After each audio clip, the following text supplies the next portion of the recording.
नमस्कार, आप देख रहे हैं एक्सप्रेस एमपीसीजी न्यूज और मैं हूं आपके साथ रवीक्षा शर्मा। चलिए आगे बढ़ेंगे आज की ताजा खबर की ओर।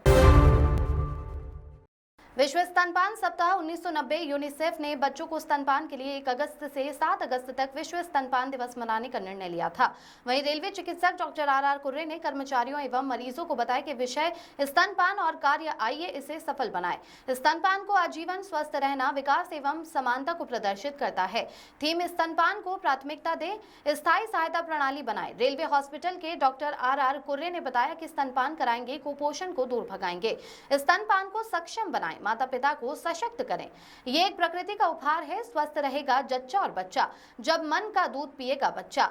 ये नवजात शिशुओं की बीमारियों को बचाता है, बच्चों के मानसिक एवं शारीरिक विकास के लिए लाभदायक है एवं स्तन एवं गर्भाशय कैंसर के संभावना को भी कम करता है। बच्चों के लिए ये मां का पहला दिन के दूध किसी अमृत से कम नहीं है।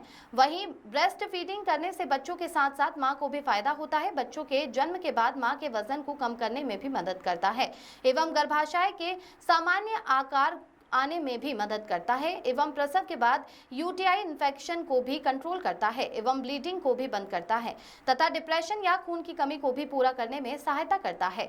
मां के दूध में डीएचए होता है जो बच्चे के बौद्धिक विकास में भी सहायता करता है तथा स्तनपान चैंपियन स्वास्थ्य शुरुआत के वकालत है।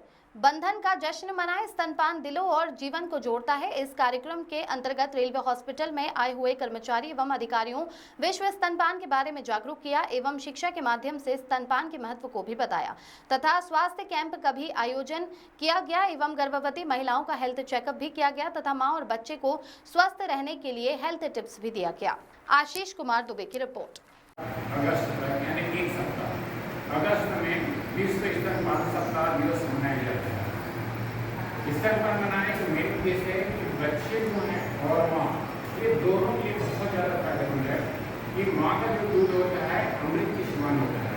उसमें जो कोलेस्ट्रॉल होता है, डीएचए जो होता है, वो सबसे ज़्यादा अमृत के समान होता है। क्योंकि उससे बढ़ करके दुनिया में कोई ऐसी दवा नहीं है, दुनिया में कोई ऐसी चीज़ नहीं है जो उसको ताकत है। क्योंकि बच्चे को प्रॉपर मेंटली और फिजिकली ग्रोथ के लिए, यानी मानसिक और शारीरिक स्वास्थ्य बनाए रखने के लिए माँ का दूध ही उत्तम है। उसको हम एक प्रकार का अमृत मानते हैं। इसलिए 6 महीने तक कम से कम बच्चे को लगातार माँ का दूध देना चाहिए, क्योंकि माँ का दूध ही बच्चे के विकास के साथ साथ ये माँ के लिए भी बहुत फायदेमंद होता है। जैसे माँ के जो गर्भाशय के कैंसर होती है वो भी मिनिमाइज हो जाता है, नहीं होता। अगर माँ अपने बच्चे को लगातार दूध पिलाते रहें तो जो माँ में होने वाला जो खतरा है वो भी कम हो जाता है, यानी गर्भाशय के कैंसर हो गया। दूसरी बात है कि मेंटली और फिजिकली बॉन्डिंग बढ़िया रहता है, यानी माँ और बच्चे में बॉन्डिंग बहुत अच्छा रहता है, ताकि माँ के लिए भी मानसिक शारीरिक विकास अच्छा रहेगा और बच्चे के लिए रहेगा। दूसरी जो माँ को जो फायदा होती है वो वेट गेन नहीं हो पाता। अगर माँ अपने बच्चे को लगातार दूध पिलाते हैं तो माँ का जो शरीर है वो ज़्यादा वजन नहीं होकर के एक नॉर्मल आइडियल वजन होता है। यानी माँ अपने बच्चे को दूध पिलाने से बच्चे को तो अमृत दे ही नहीं है, उनके दूध के शारीरिक के लिए समस्या है। दूसरी बात है कि माँ और बच्चे को दूध पिलाने से लगातार हमें इम्यूनिटी सिस्टम बच्चे के लिए तो अच्छा रहता है, माँ का भी इम्यूनिटी सिस्टम बहुत स्ट्रांग हो जाता है। इसलिए हमारा पूरा उद्देश्य है कि माँ और बच्चे दोनों को जो स्तनपान रहता है वो हमेशा लगातार बनाए रखें। आजकल जो माएँ रहती हैं वो कभी कभी क्या होता है कि अपने बच्चे को दूध कुछ टाइम के बाद बंद करा देते हैं।